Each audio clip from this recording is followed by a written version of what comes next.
Well, welcome. I want to say thank you so much to my two guests today for Wine with Wendy. And before I introduce my guests, I just want to introduce the Chardonnay. Yes, please. We have a very delicious Chardonnay. This is coming out of the Santa Maria Valley. And may I pour you a little bit? Absolutely. Okay. So for our guests that are just joining us, I am Wendy Carpenter, Penny Lane's CEO, and I am thrilled to be joined with two Penny Lane team members.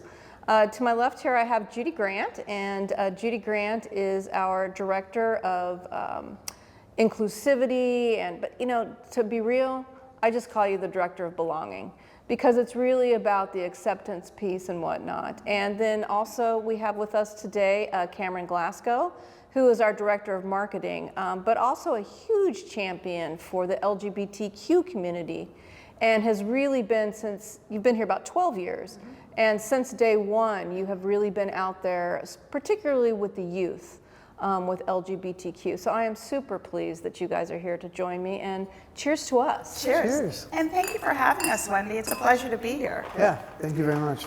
So we'll take one sip, but then we're going to dive in, people. So maybe a bigger sip, Judy Grant? I don't know. It's delicious. So one of the things that we keep hearing in society right now and in our different communities is this idea of the workplace staff shortage. Places can't find anybody. And everybody wants to talk about why that is, right? Is it wages? People aren't getting paid enough. Is it, oh, I want the hybrid schedule or the virtual schedule, or I enjoy working from home? And at Penny Lane, you know, we too struggle with trying to find qualified practitioners, particularly in the mental health arena. And I think one of the things that we've really landed on is the importance of belonging. I think that you can be anywhere for any amount of time if you feel accepted, if you feel loved, if you feel you have a voice and that what you do matters. And I think that a lot of workplaces get so busy talking about compliance and policies and this contract and this funding that they forget that what we really want is just kind of that human connection. And unfortunately, as we all know, during COVID, we lost that. And as we're kind of coming back together as a community, particularly here at Penny Lane, I'm curious, Cameron, you've been here for 12 years in different positions. Tell me a little bit about your experience at Penny Lane and when you knew that Penny Lane was the right place for you. From the get-go, just the mission of Penny Lane and what we do was what drove me to come into Penny Lane and sort of apply for the job. But you know, I think with any place, you know, you have to feel like you belong somewhere, even when you're the new person. Even though, you know, there is such a big support group here at Penny Lane, from the leadership team all the way down to everyone I've got to work with in all the different departments. Everyone's got a feeling of inclusivity, and that's something I really appreciate from the get-go. Is you never really felt like you're out there on the island on your own, and you have to sort of fend for yourself and figure out, you know, who you're going to fit in with and who you're not going to fit in with at Penny Lane. But you know, to be dead honest, it was a challenge. At first, you know, I had a couple of people I knew here coming into Penny Lane, but you know, I really had to reach out and really form a lot of connections here at Penny Lane. But the one thing I think that kept me here for the last 12 years and what I see for the foreseeable future is those connections I was able to make. You know, just from the different groups that, because I was working alone in my own department and didn't have a large group of people that I worked with on a daily basis, I had to work with other programs and other groups of people here, and when you get to that opportunity to work, you know, with outside of your own realm of what you're working in your day-to-day activities, you see the sense of family that's here at Penny Lane, and the sense of belonging that you get from that family sense, to me, is what keeps me coming back. Tell me a little bit, Cameron, about a welcoming environment. You talk about things being challenging, you know, obviously coming into a large organization that has a culture. And it's a different culture here, let's be honest. You know, we're very touchy-feely, we're very heart-centered. It's not for everybody. So tell me about who welcomed you? Who was that first connection, and what did that feel like? I definitely have to say it was, my connection would have to be the youth that I got to work with and the ones I got to mentor, because from the beginning I wanted to give back to the LGBTQ community that I'm a part of. And I reached out when I came in here to Penny Lane when I first started and said, hey, is there a chance for me to do some mentoring or meet with some of the youth that were in some of our group homes? Not only to better understand what we do and what our programs are about, and also to better educate myself on what we could bring into the Edgy Conference, but it just was to see what these youths are going through. And I think that was my first connection I had. Yeah, I can see that when you're starting a new place and you're kind of feeling like a fish out of water, to be able to connect with the youth who have had the experience of never belonging or never feeling like they were part of a community. I can get why there would be a connection there for you.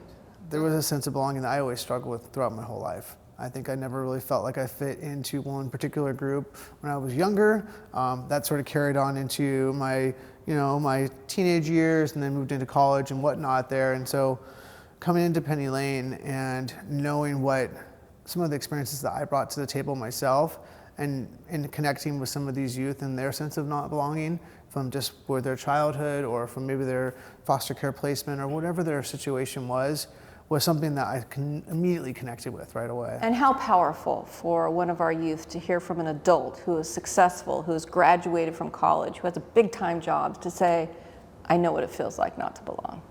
I know what it feels like not to have somebody accept me. What a powerful thing. Totally. I mean, I think the other thing about it was, to me, is it was powerful for me too, because I realized that, I'm giving back to this youth here, but our connection that we had right away was so pure and so organic from a sense of like belonging. Yeah. We finally found someone we belonged with, and they understood us. I love that you said the word pure, because that's exactly what it is. So Judy Grant, you have been with us for 7 years. 7 years. Tell us a little bit about your Penny Lane journey. Really coming in, I was pretty new out of graduate school. I changed my careers midlife, and I was really looking for a place where I knew that I could get my hours as an intern. But I stayed, and I stayed because I knew that I belonged. Maybe for the first time truly, I felt that they see me, they hear me, they respect me. I get to do something that I love by providing therapy for our youth, and that's why I continued here. And I've had the opportunity to move from one department to the next and really see the depth of Penny Lane. When I was initially in my outpatient therapist position, I was in my bubble. Having the opportunity to move into different programs, I really got to see, oh wow, we're really doing a lot for a lot of different people in a lot of different programs. And it really just made me very, very proud to be a part of an organization that did so much for so many people. And so I continue to be here. And like Cameron said, for the foreseeable future, I think you're stuck with me, Wendy. So tell us a little bit about what you're doing now for us, Judy. So I'm the Director of Equity and Inclusion, and I do have the best job here at the agency. I really feel that my charter is to bring people together in a very unconditional, respectful, inclusive, and loving way, and to be able to sit down and have those difficult conversations with people about when they didn't feel like they belonged, and what that emotion was like for them, what their lived experience was like, and then to be able to empathize with that person, having heard their lived experience, having witnessed some of their journey, I think has been incredibly powerful, not only for myself, but for our staff who are now sharing and connecting with one another in ways that they would never have been able to before. Where do you see the synergy, Cameron, between the DEI, which is a huge buzzword right now, and LGBTQ? Is there something that can be said for the two communities and some of the things that they struggle with? I mean, completely. I think the intersectionality of the two, it goes hand in hand, and that's why I think, one of the beauties of getting to host the Edgy Conference, and now we also have our Rise Up conference too, is the intersectionality there, and getting to confer with Judy on different speaking topics that we have, and what some of the initiatives that we're working on that within DEI, how they play into the LGBTQ community, what's going on in the political world out there. I mean, I look at them as one and the same. You know, I mean, it's basically giving exposure to a community and to a set of people just for the right reasons, for reasons that are giving them the exposure to say that, hey, you do belong. You are part of this community. You are okay, and you're okay for being who you are, for what you are. Mm-hmm. You can really see the pain on both sides, can't you? You know, and the pain comes from this feeling of, I don't have a place. Right. You know, I'm not valued. I'm not seen as useful, as passionate, as smart as the white privileged society. Mm-hmm. How do you rectify that in your mind, Judy Grant? How do I rectify that? We need to take a strong, hard look at ourselves. We need to have some awareness of who we are, what our beliefs are, where we stand on these issues. Take a hard look at our biases, where they come from, what the root is of those, and confront them and recognize, hey, you know what? That's not okay. I might have operated with that mindset before, but that's no longer okay for me. That's no longer okay for the people that are in my orbit. And being willing to go deep within yourself and make that change. So I know we can't change the world, but like you said years ago, Wendy, we're going to do whatever we can to change what's happening at Penny Lane. And by that, we are having the difficult conversations and we are confronting the microaggressions and the implicit biases that we grew up with. We don't even know that they were inappropriate until you start having the conversation, until you start hearing from others and recognizing the error of our ways. Yeah, I want to continue on what you said, Judy, because I think it's a very powerful statement about taking a hard look. And this is, you know, what makes Penny Lane a little unusual, because we are a workplace that asks people to do the self-awareness work, to really take a hard look at times in their lives where things were difficult. And our belief is that if you can do that, then you can help your clients and those that we serve and support do that. In fact, to me, it's very hypocritical to think that somebody that has struggled their whole life and to sit in front of them and not be able to have done your own work. I think that that is not useful for anyone. So I'm curious, Judy Grant, tell us about a time when you felt that you did not belong. Mm. When you felt that, and we all know that pain, that brokenness of, God, I am not worthy. Can you remember a time in your life where you experienced that, or maybe even the first time in your life? Okay, so this takes me back, and I'm already getting teary, so bear with me. So I was 13 years old. And I grew up in a predominantly Jewish neighborhood, and I had wonderful friends that I speak to this day. And we went to a lot of bar and bat mitzvahs. I actually attended one just a few weeks ago. So anyway, 13-year-old Judy was going to be participating in her girlfriend's bat mitzvah.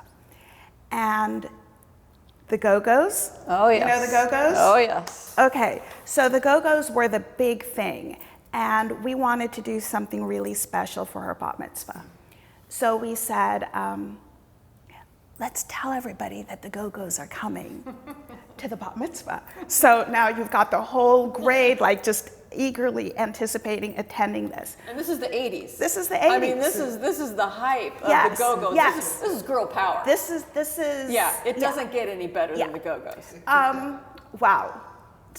I'm just It just brings you back. Absolutely. So anyway, so we did kind of a lip sync show to the Go-Go's music. Do you remember what song it was? Oh, we got the beat. Yeah. Come on. So we gathered all of us gathered. There were 6 of us that gathered at her home, and her brother was going to be filming us being the Go-Go's to then air at the bat mitzvah. And it wasn't said out loud. It wasn't prearranged. It just happened that I wasn't in the band. I was behind the scenes, doing the wardrobe, setting up the camera, and helping my friend's brother put this production on. But no one ever thought for a second to let Judy in the band. And I was the only little brown face in that room.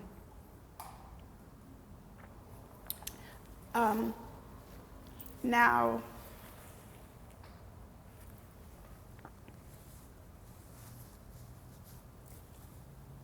I loved my friends, and I know that they loved me. But I didn't belong in that moment. And it's nothing that they said. It wasn't an overt action. It was just the understanding that she would not be on that stage. That hurt me. It is amazing that all these years later, you are that 13-year-old girl again. And that feeling is so raw. Those wounds don't go away easily. But I think, Wendy, with those sorts of wounds, I'm better able to understand others when they don't feel like they don't belong. I get it. I can relate to it. Our stories, our experiences may be different, but I've been there. And so I understand your plight, whether you're a young Black girl, or whether you're a Muslim boy, or whether you're coming out for the first time as LGBTQIA+. I understand that feeling of not belonging. And it hurts us all. You've taken that pain and you've made it very powerful in order to connect and help others. I certainly do try. What about you, Cameron? Can you remember a time in your life where you, as a gay man, felt like, wow, I'm an outsider here? Yeah, I mean, definitely changed my opinion on the Go-Go's now there, when I hear that. But, I think that, we all have these stories of not belonging. And I think for me, as I had mentioned earlier, I identify as in the LGBTQ community. And one of the things for me was that the sense of belonging. That's why it brings up a lot of emotion. I think similar to your emotion you had there is that it's been with me for most of my life. As early as I can remember, I think around like 9 or 10, I sort of understood that I was a little bit different.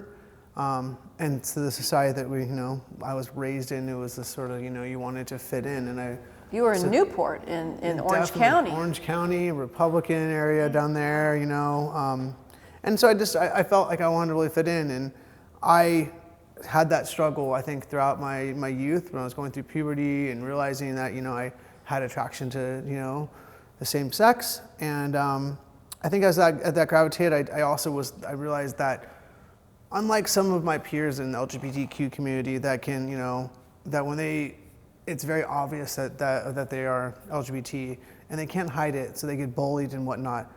I was able to sort of hide it and throughout high school and, college and as I hid it, I was hiding it because I wanted to belong to a group of friends. I didn't want to lose my friends. I didn't want to lose my family, my sense of what I thought was a family.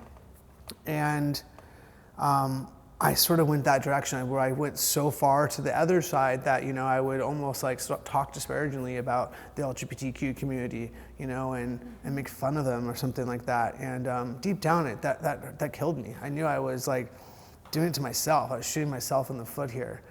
And, eventually got the courage to come out. And, I think that one of the problems that I had because I went so far to the left when I, to run away from my sexuality, that when I came out, it wasn't like that, what you hear about these people when they say they came out, that, oh my gosh, I finally feel like I belong here. Oh my gosh, this is the best moment of my life. I mean, it was such a defining moment for me. And because I was able to live my truth, be who I am.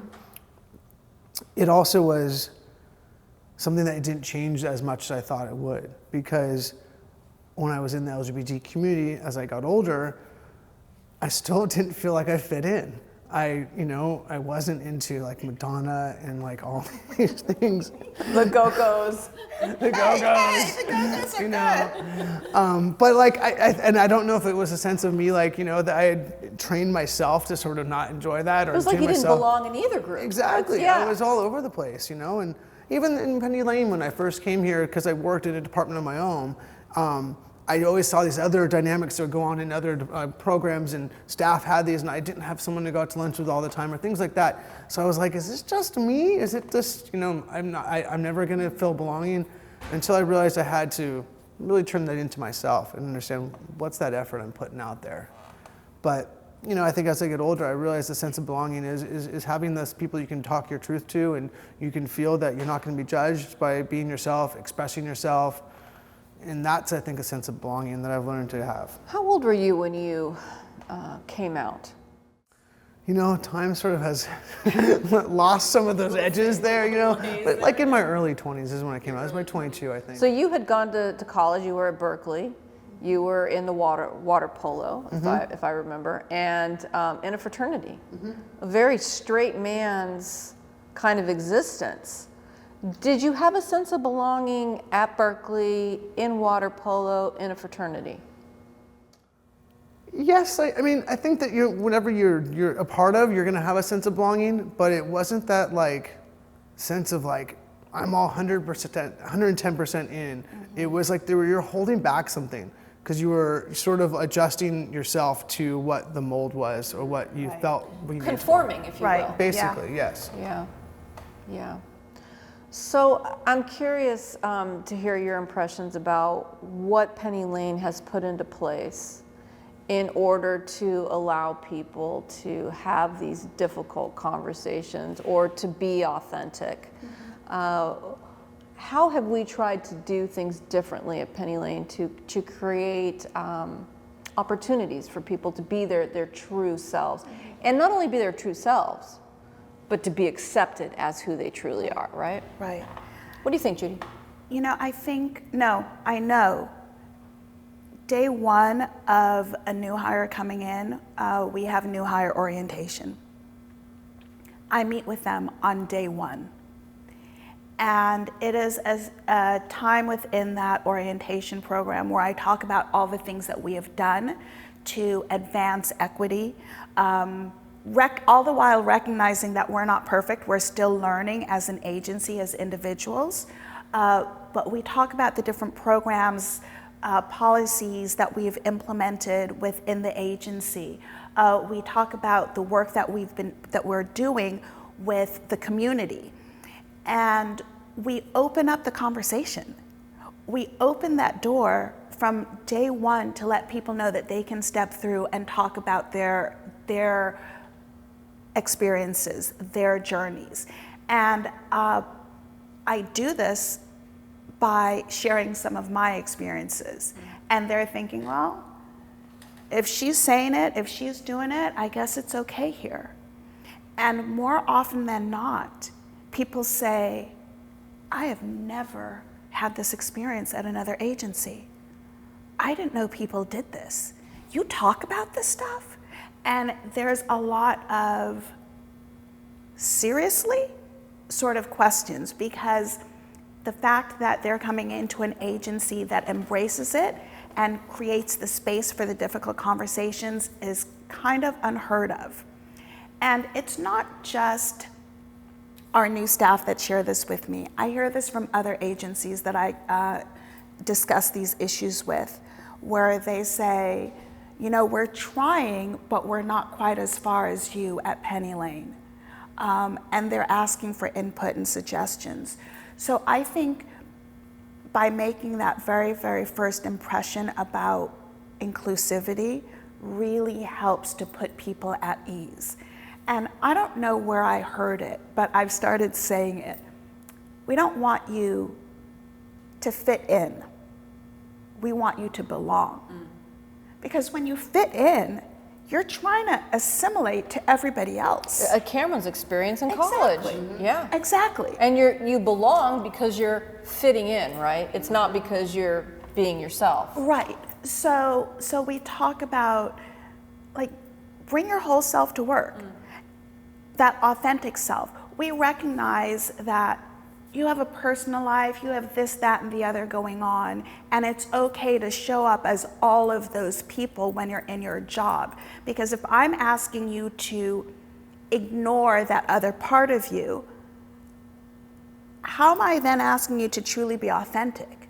But when you feel that, you know what, in addition to the work that I have to do, I need to share something with my supervisor that might be impacting me personally, but might have an effect on the work product that I'm doing. And then the supervisor gets to understand, oh, I understand where he's coming from, where they're coming from. This makes more sense. Okay, now that you've shared that with me, how can we work together to help you be more successful? And when you are invited to be your full self and not compartmentalize, you do feel like you belong. Mm-hmm. Yeah, I mean, it takes a lot of courage to tell your story, right? And especially at a workplace where we want to be seen as our best selves, right? We want the job, we want the promotion, we want the money, you know, all those things. Cameron, I'm curious from you in particular, as a gay man, what has it been like to be vulnerable at work?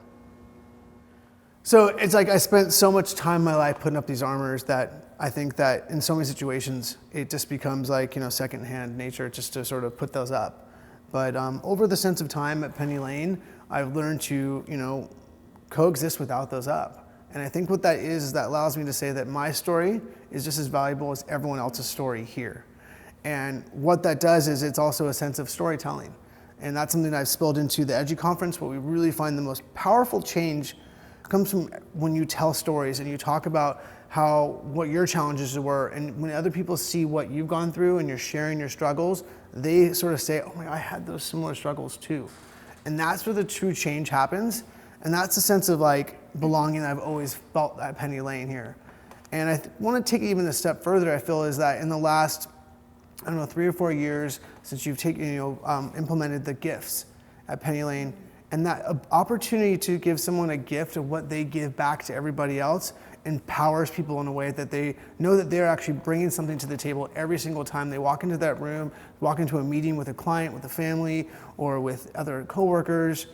So that to me as a gay man makes me feel like, you know what, I don't have to coexist with these armors that I put up. I can be my authentic self, and that's enough for it. And, and if someone else doesn't like it, that's their problem and they're gonna work with it.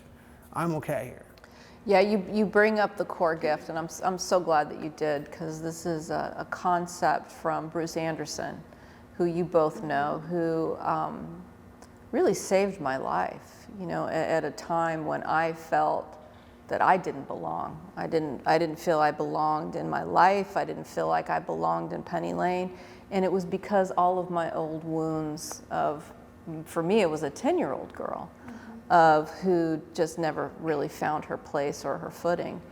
And the core gift really, as you point out, dives into who you truly are authentically and takes that wound and turns it into kind of purposeful suffering, right? How can you take your wound and make it into a gift, what you give to other people to help them heal? And when you do that, you're helping yourself heal.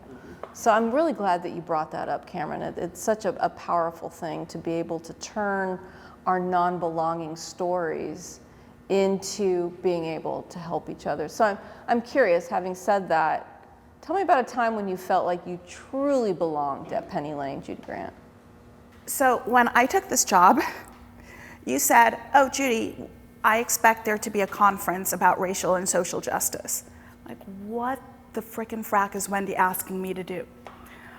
Okay, so I have that I'm going to work from, and how to create a conference, and thank God for Cameron and his help with Edgy and his experience, because it really was just crucial to creating Rise Up. So we held Rise Up, our very first racial justice conference, in September of 2022. And we'd been working quite a bit to pull this conference together. And it was the first of its kind for us. So we didn't know what to expect, how many people to expect, so on and so forth. The day was phenomenal.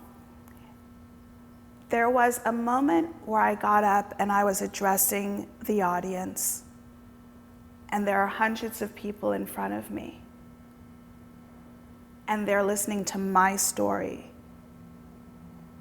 And then they're applauding my story and wanting to hear from me and thinking, she is of value. She is worthy enough to take that stage and to listen to. Almost the opposite of my go-go story, right? And it was this moment for me where it was, damn, they see me. They value me. And not only do they think that I'm worthy, I know I'm worthy. And I felt, probably for the first time in a work environment situation, that I was truly accepted for who I was. It was this Black girl who was accepted as this Black girl. I was not the token, but rather I was the instigator. And that's a moment that I will always remember and am forever grateful for, because it really made me feel even much more at home in my skin and at Penny Lane. I remember that moment so clearly, Judy Grant. And it was a moment when you tossed out the speech that you had written, and you spoke from your heart and from your gut and from your soul. And you could have heard a pin drop in that room. And I think Cameron brought this up about our stories and how powerful when we can really get comfortable enough with our own stories, our own pain, of our own evolution, that resonates with people, because all of a sudden it gives them permission to tell their story. Absolutely. Yeah, and you know, you brought up, Cameron, and I so appreciate that you did this in the beginning about your connection with the youth. And when you were, you know, struggling in a new job and in a new culture, you gravitated towards the youth because you could identify with what they were going through. And I remember for me, one of the times where I felt my biggest belonging at Penny Lane was with a particular young lady by the name of Destiny. And she taught me so much. And I remember her saying to me, don't ever compare your stories with each other, because your pain is your pain. And when you start getting into, oh, my trauma was greater or my story was, that's not what it's about. We all know what it feels like to be rejected, to be hurt, to be victimized. So I'm curious, from your point of view, tell me about a time when you felt like you really belonged, whether it was at Penny Lane or somewhere else. I think there's a lot of times where I feel like I belonged. I've been a lucky person. I've been gifted by great family and friends, but you know, just to keep it in the vein of Penny Lane and what we're talking about with the youth there, one of the best moments I've had where I felt I belonged, and I felt like I was doing the work that I wanted to do and making a difference in not just, you know, when you think we're doing the work we do, we sometimes feel like we're pushing this out to a large capacity of people and audience, but, you know, we really just want to impact one person. And I got so lucky to mentor one of our group home kids, and this particular person, when I first met them, they were identified as a female. This is Steph. This is Steph, yes, this is Steph. And so Steph, you know, was Stephanie at one point and transitioned to Steph. And, you know, in that process, I got to be the mentee, I got to be the mentor of Steph. And we got this relationship that we were able to develop just a good friendship. And one thing that Steph really wanted to do was really, you know, hang out with a guy and just do guy things. And so we would go hiking, we did a couple of different things, like going to movies, did stuff like that was really, really fun. But the best part about it is in this process, Steph had some parents that were very resistant to it. Actually very present parents, you know, but this resistant to this whole transgender topic and the transition that Steph was going through within our group homes. And I was able to sit into therapy sessions with the parents, and really I bring the parents and the therapist into a connection where we were talking a lot about It wasn't just about what their feelings were. It's like always about Steph. It's like, this is Steph's life. Let's talk about Steph. Let's worry about Steph. Your child. You Yes, love exactly. her. It's Yeah. not about how you feel about this, what your political views are, or whatever it is. And, through the course of the work we do, sometimes we don't get a hold on, and we were in the process of moving away from our group homes, and Steph actually got put back into placement with her birth parents, and he was back there and living with them, and through COVID, things just we were no longer in Steph's care there, and so we sort of didn't have a distance there, but we just sort of had a gap during the time we didn't get to see each other. And we always stayed in connection with each other. We always would text each other, Instagram each other. And you fast forward to, it was the June of 2021, and I got to go see Steph graduate from high school. Oh. And it was such a great moment because it wasn't just the fact that I got to be there and see Steph go from a place where he wasn't doing well in school because of all the stuff, and he was acting out and doing things that were just so wanting attention. They were able to get themselves back in life. But when Steph graduated, Steph said, I want my parents there and I want you to be there. And that was like, I don't know, I'm getting so emotional right now. It was so awesome to be there. And I'm like, this is what it is. If we change one person's life for the better, it makes you realize every day you go home, it's like, you're doing the right work, and you change that. Not only did it change Steph, it changed Steph's parents and how the parents viewed their child. Well, and I think you bring up such a good point that belonging is not necessarily with a group. It can be with one person.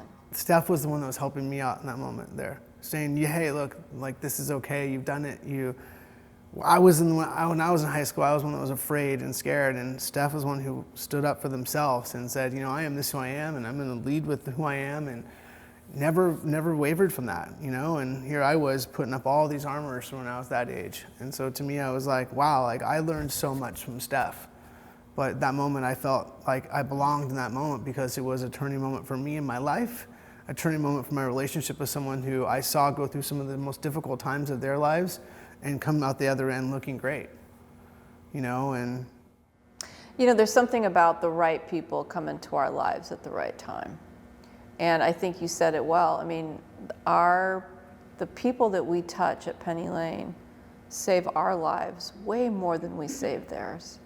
And whether that is people that we are supporting and serving, or whether it is our coworkers.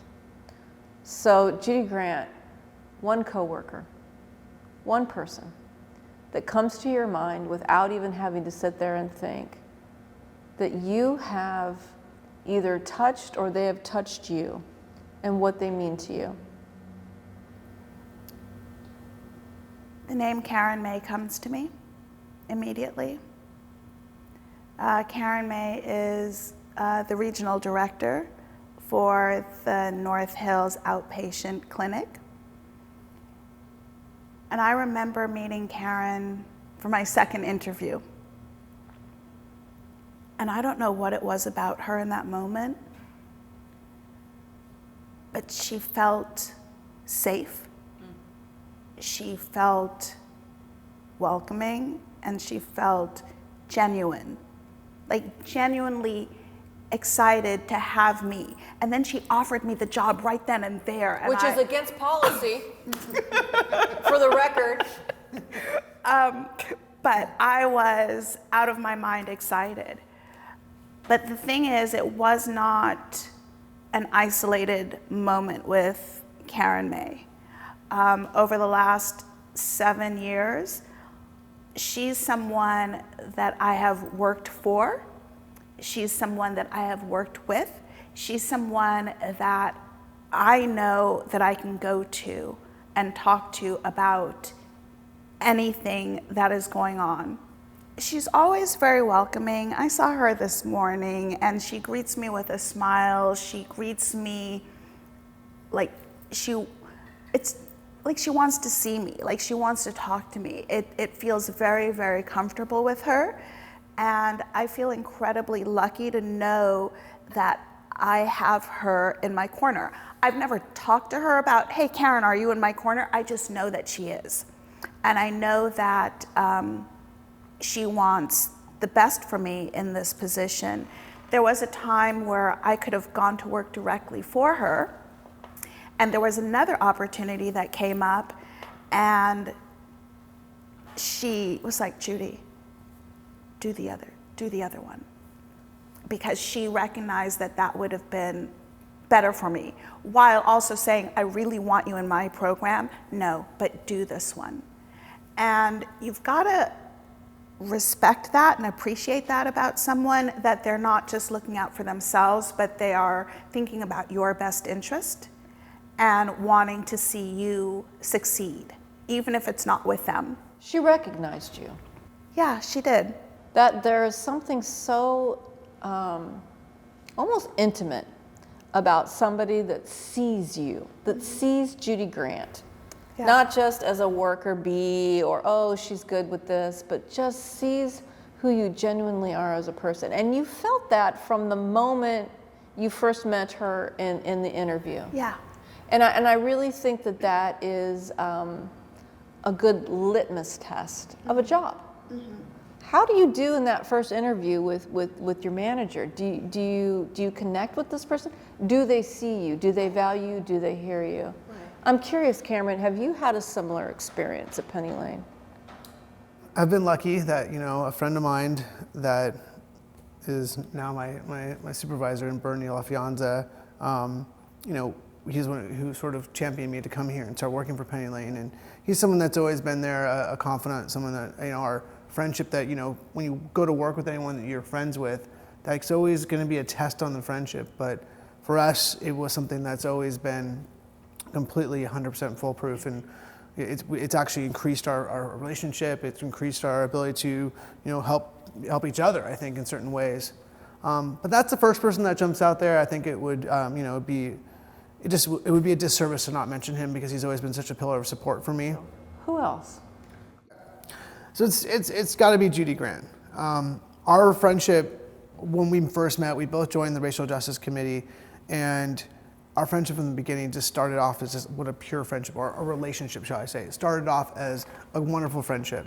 We got paired together to do this Black History Month project, and we both dove into it, and we were trying to make it the biggest thing ever. And I had to give Fanta credit to the three of us. Spent a lot of time just going back and forth on figuring out who we wanted to honor, how we were going to bring it back into the Penny Lane community. And through that project, we just started a relationship that in the last couple of years has just been something that I call her up on the weekends. We do stuff outside of work, and someone I can truly just confide in, and someone who I've been able to just come to and talk to about anything and not feel a sense of judgment, feel that they're there as that pillar of support that, that I said Bernie also occupies as well, and it's something that's made that sense of family here at Penny Lane, and ultimately my sense of belonging just feel even like that. I'm just keep on wrapping myself with more amazing people, and I'm just so honored to have that friendship with you, and I'm just thankful. So you recognize something in Judy Grant. You Oh, recognize the non-belonging of what it felt like to be on the outside. And to be faking it until you make it just doesn't work. Yeah.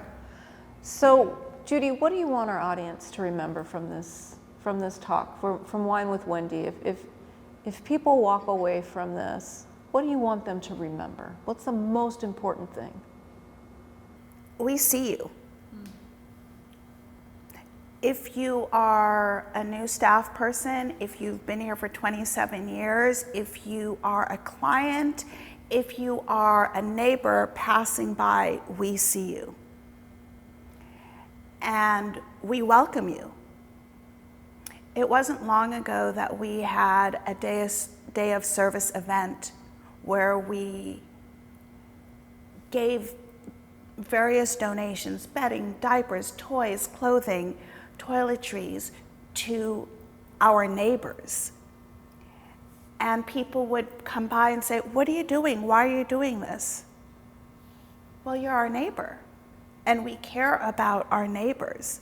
You don't have to be a client here for us to recognize that you exist and that you belong. You don't have to have a vested interest in what we're doing at Penny Lane, but we still see you, and we respect and honor you. And I feel as if I'm the poster child for this agency because I said earlier that I didn't think I would be here for very long, and I've been here for 7 years, and I cannot see myself being anywhere else. It's because you see me, and I get to see you.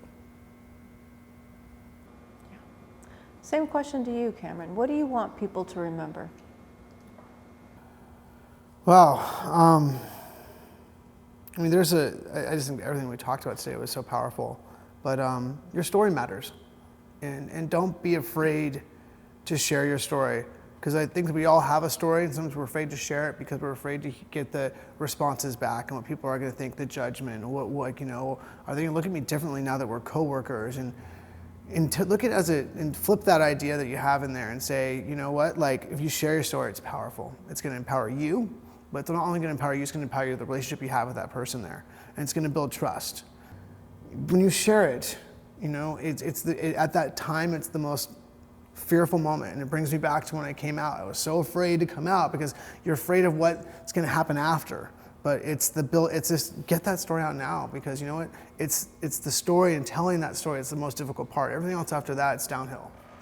Well, I'll tell you what I'll remember from this interview is the bravery, the vulnerability that both of you brought today. Cameron, Glasgow, Judy Grant, thank you so much for Wine with Wendy. It has truly been my pleasure and an honor to work side by side with the two of you. Thank you for having us, Wendy. Thank you.